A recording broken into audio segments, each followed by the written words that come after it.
Once or twice a day, I will go check the cattle. Laura Negley is more at home on the plains of southeast Colorado than anywhere else in the world. I train them so that they will be calm when they're being handled with a four-wheeler.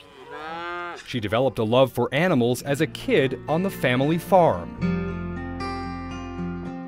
Horse crazy from the time I was teeny tiny. She eventually became a veterinarian.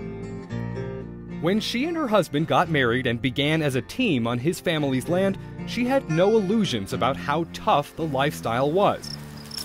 Still, she never thought the weather would give them this much financial heartache. When it really got stressful and difficult for us was probably at the end of the 90s. Mother Nature got very fickle. The problem? Drought. Since the year 2000, they've had more dry years than normal ones, this year included. I mean, they just don't grow. You end up with crop failure, you end up with lack of forage, you end up with having to cut back on your cattle numbers.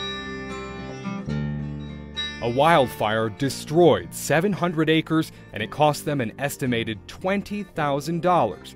And in one particular stretch of bad luck, they brought in zero income 2 years in a row. Then one day I don't know how to describe it. I just basically went into myself and just said, I just really can't deal with this anymore. It was hard for me even to leave the house. It was really hard. About 6 months, you know, it was just not a good place to be. I just kind of shut down. She admits there were days when she wished she wouldn't even wake up the next morning, but suicide was never an option, she says, for her family's sake. I just thought, no, I can't go down that road. I know things are better.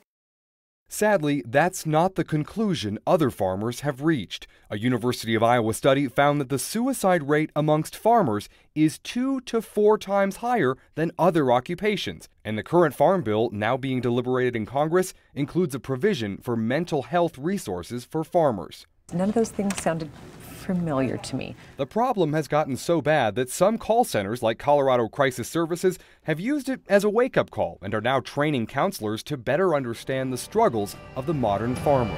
And as those fields began to talk. For Negley, faith played a big part in helping her get to a better place.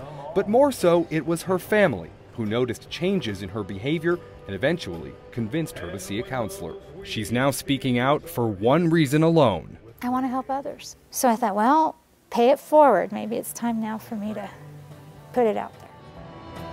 And the Lord, He has sent the rain. As she thanks God for this year's crop, which turned out better than they had thought, she'll already be praying for the next one. Reporting for The Now near the town of Eads, Colorado, I'm Chris Welch.